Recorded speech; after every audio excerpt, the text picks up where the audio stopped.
You're tuning into Black and White Sports on YouTube. The no-holds-barred truth on sports. The main event starts. All right, Black and White Sports. Well, we're just going to do a quick Shedeur Sanders update. This is unbelievable. We are witnessing drama in real time on the same day right now. I did a video this morning, and in fact, FanDuel had the odds of Shedeur Sanders being drafted right here. He was the first to go right there. Minus 150 to take Sanders with the 33rd pick specifically. Okay? That was the odds this morning. He was a minus 150 with the 33rd pick, which is the first pick. Let's check this out. Right here, first pick of round 2. That has changed. The odds have changed. The sharps are starting to find out something else about what's going to happen here, and he has dropped. This is unbelievable.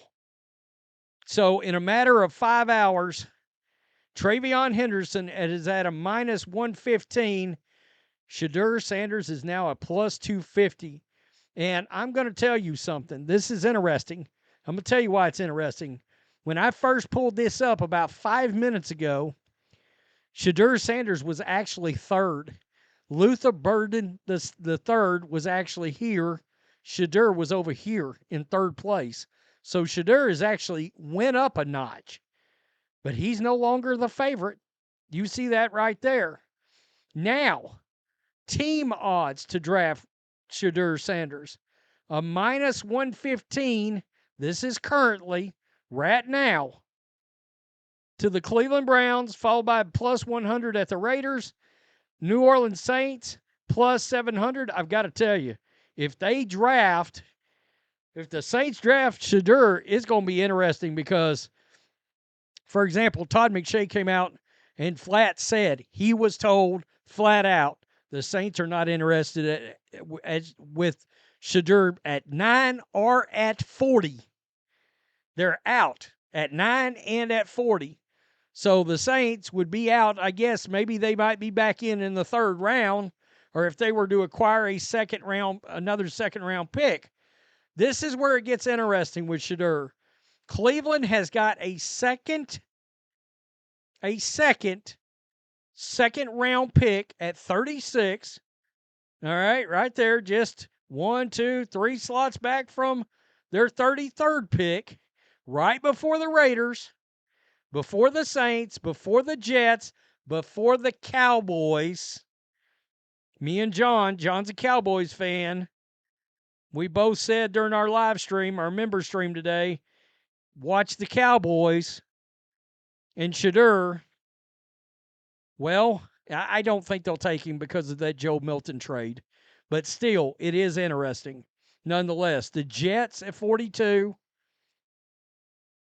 So I wonder, of the Cleveland Browns, according to this, they're still leading the pack as the favorites to draft Shedeur. But this does not specify a round.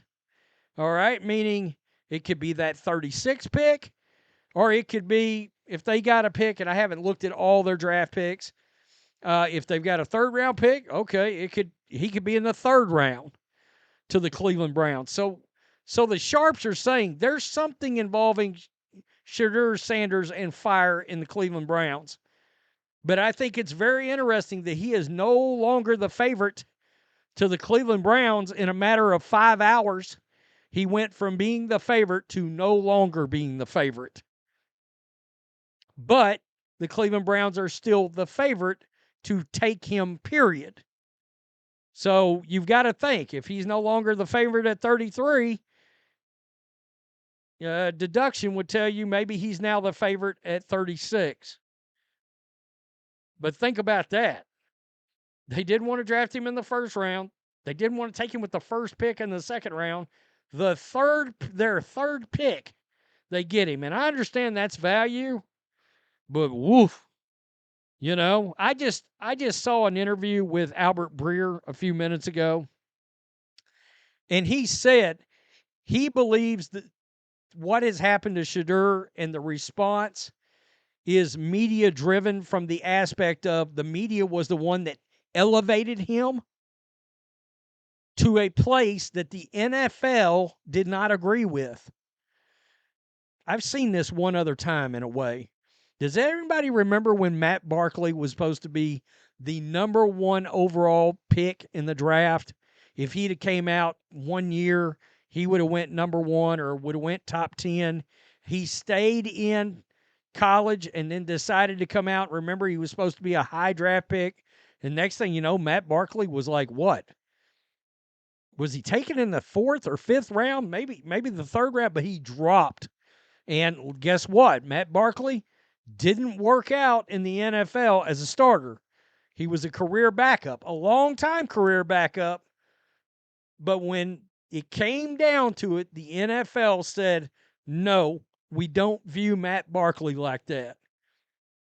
What are you seeing now? Still, Stefanski is the best place for him to go.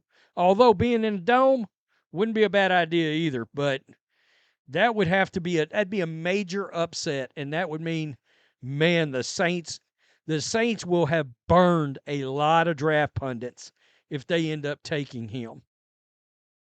Tell me what you think. Peace. I'm out. Till next time. Thanks for watching the show. Be sure to like, comment, and subscribe. Be sure to tune in next time on Black and White Sports.